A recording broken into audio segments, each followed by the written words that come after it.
The zebra is the closest thing to the donkey on this service. And with that, the following is the prepared transcript of President Barack Obama's speech Monday night on debt reduction talks, as released by the White House. Good evening. Tonight, I want to talk about the debate we've been having in Washington over the national debt, a debate that directly affects the lives of all Americans. For the last decade, we have spent more money than we take in. In the year 2000, the government had a budget surplus. But instead of using it to pay off our debt, the money was spent on trillions of dollars in new tax cuts, while to wars and an expensive prescription drug program were simply added to our nation's credit card. As a result, the deficit was on track to top $1 trillion the year one took office. To make matters worse, the recession meant that there was less money coming in, and it required us to spend even more on tax cuts for middle-class families, on unemployment insurance, on aid to states so we could prevent more teachers and firefighters and police officers from being laid off. These emergency steps also added to the deficit. Now, every family knows that a little credit card debt is manageable. But if we stay on the current path, our growing debt could cost us jobs and do serious damage to the economy. More of our tax dollars will go toward paying off the interest on our loans. Businesses will be less likely to open up shop and hire workers in a country that can't balance its books. Interest rates could climb for everyone who borrows money. The homeowner with a mortgage, the student with a college loan, the corner store that wants to expand. And we won't have enough money to make job-creating investments in things like education and infrastructure, or pay for vital programs like Medicare and Medicaid. Because neither party is blameless for the decisions that led to this problem, both parties have a responsibility to solve it. And over the last several months, that's what we've been trying to do. I won't bore you with the details of every plan or proposal, but basically, the debate has centered around two different approaches. The first approach says, let's live within our means by making serious, historic cuts in government spending. Let's cut domestic spending to the lowest level it's been since Dwight Eisenhower was president. Let's cut defense spending at the Pentagon by hundreds of billions of dollars. Let's cut out the waste and fraud in healthcare programs like Medicare, and at the same time, let's make modest adjustments so that Medicare's still for future generations. Finally, let's ask the wealthiest Americans and biggest corporations to give up some of their tax breaks and special deductions. This balanced approach asks everyone to give a little without requiring anyone to sacrifice too much. It would reduce the deficit by around $4 trillion and put us on a path to pay down our debt. And the cuts wouldn't happen so abruptly that they'd be a drag on our economy, or prevent us from helping small business and middle-class families get back on their feet right now. This approach is also bipartisan. Enough will be willing to accept them if the burden is fairly shared, while Republicans might like to see deeper cuts and no revenue at all. There are many in the Senate who have said yes, I'm willing to put politics aside and consider this approach because I care about solving the problem. And to his credit, this is the kind of approach the Republican Speaker of the House, John Boehner, was working on with me over the last several weeks. The only reason this balanced approach isn't on its way to becoming law right now is because a significant number of Republicans in Congress are insisting on a cuts-only approach. An approach that doesn't ask the wealthiest Americans or biggest corporations to contribute anything at all. And because nothing is asked of those at the top of the income scales. Such an approach would close the deficit only with more severe cuts to programs we all care about, cuts that place a greater burden on working families. So the debate right now isn't about whether we need to make tough choices. Democrats and Republicans agree on the amount of deficit reduction we need. The debate is about how it should be done. Most Americans, regardless of political party, don't understand how we can ask a senior citizen to pay more for her Medicare before we ask corporate jet owners and oil companies to give up tax breaks that other companies don't get. How can we ask a student to pay more for college before we ask hedge fund managers to stop paying taxes at a lower rate than their secretaries? How can we slash funding for education and clean energy before we ask people like me to give up tax breaks we don't need and didn't ask for? That's not right. It's not fair. We all want a government that lives within its means, but there are still things we need to pay for as a country. Things like new roads and bridges, weather satellites and food inspection, services to veterans and medical research.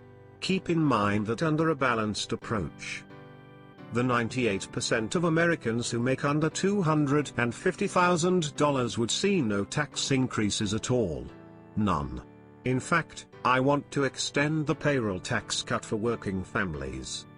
What we're talking about under a balanced approach is asking Americans whose incomes have gone up the most over the last decade, millionaires and billionaires, to share in the sacrifice everyone else has to make.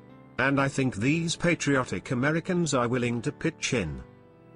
In fact, over the last few decades, they've pitched in every time we passed a bipartisan deal to reduce the deficit. The first time a deal passed, a predecessor of mine made the case for a balanced approach by saying this: would you rather reduce deficits and interest rates by raising revenue from those who are not now paying their fair share, or would you rather accept larger budget deficits, higher interest rates, and higher unemployment? And I think I know your answer. Those words were spoken by Ronald Reagan. But today, many Republicans in the House refuse to consider this kind of balanced approach. An approach that was pursued not only by President Reagan, but by the first President Bush, President Clinton, myself, and many Democrats and Republicans in the United States Senate. So we are left with a stalemate. Now, what makes today's stalemate so dangerous is that it has been tied to something known as the debt ceiling. A term that most people outside of Washington have probably never heard of before. Understand, raising the debt ceiling does not allow Congress to spend more money. In the past, raising the debt ceiling was routine. Since the 1950s, Congress has always passed it, and every president has signed it. Unfortunately, for the past several weeks, Republican House members have essentially said that the only way they'll vote to prevent America's first ever default is if the rest of us agree to their deep spending cuts only approach. If that happens, and we default, we would not have enough money to pay all of our bills that include monthly Social Security checks, veterans benefits, and the government contracts we've signed with thousands of businesses. For the first time in history, our country's AAA credit rating would be downgraded, leaving investors around the world to wonder whether the United States is still a good bet. Interest rates would skyrocket on credit cards, mortgages, and car loans, which amounts to a huge tax hike on the American people. We would risk sparking a deep economic crisis, one caused almost entirely by Washington. Defaulting on our obligations is a reckless and irresponsible outcome to this debate. And Republican leaders say that they agree we must avoid default. But the new approach that Speaker Boehner unveiled today, which would temporarily extend the debt ceiling in exchange for spending cuts, would force us to once again face the threat of default just 6 months from now. In other words, it doesn't solve the problem. First of all, a 6-month extension of the debt ceiling might not be enough to avoid a credit downgrade and the higher interest rates that all Americans would have to pay as a result. We know what we have to do to reduce our deficits. There's no point in putting the economy at risk by kicking the can further down the road. But there's an even greater danger to this approach. Based on what we've seen these past few weeks, we know what to expect 6 months from now. The House will once again refuse to prevent default unless the rest of us accept their cuts-only approach. Again, they will refuse to ask the wealthiest Americans to give up their tax cuts or deductions. Again, they will demand harsh cuts to programs like Medicare. And once again, the economy will be held captive unless they get their way. That is no way to run the greatest country on earth. It is a dangerous game we've never played before. And we can't afford to play it now. Not when the jobs and livelihoods of so many families are at stake. We can't allow the American people to become collateral damage to Washington's political warfare. Congress now has 1 week left to act, and there are still paths forward. The Senate has introduced a plan to avoid default, which makes a down payment on deficit reduction and ensures that we don't have to go through this again in 6 months.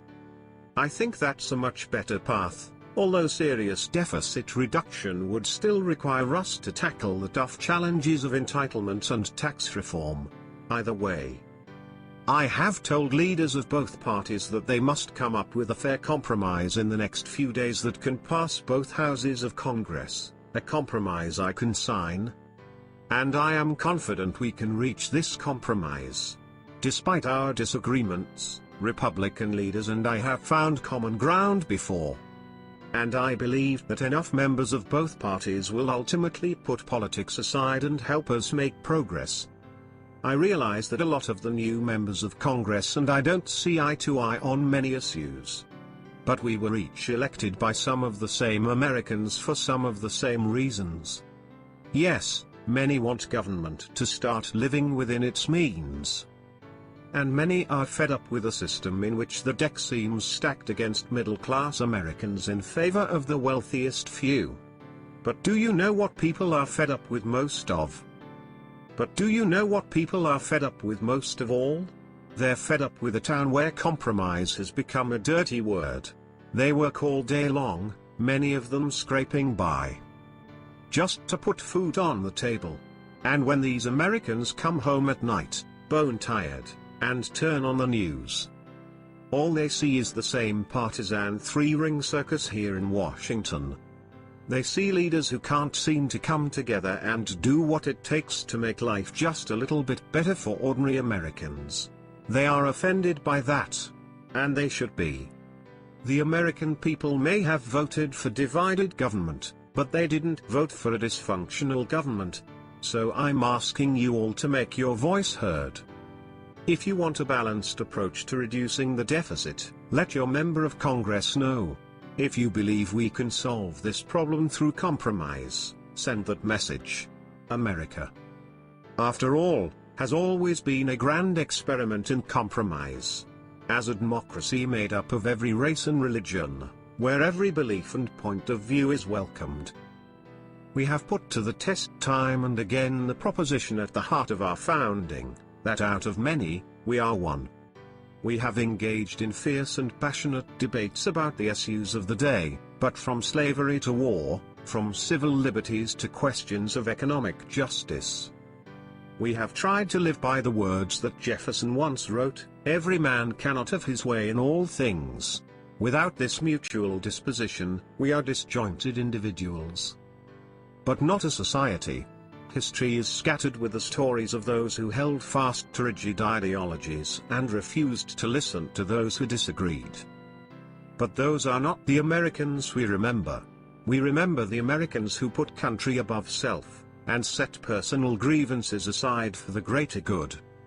We remember the Americans who held this country together during its most difficult hours, who put aside pride and party to form a more perfect union. That's who we remember. That's who we need to be right now. The entire world is watching. So let's seize this moment to show why the United States of America is still the greatest nation on earth. Not just because we can still keep our word and meet our obligations, but because we can still come together as one nation. Thank you. God bless you. And may God bless the United States of America.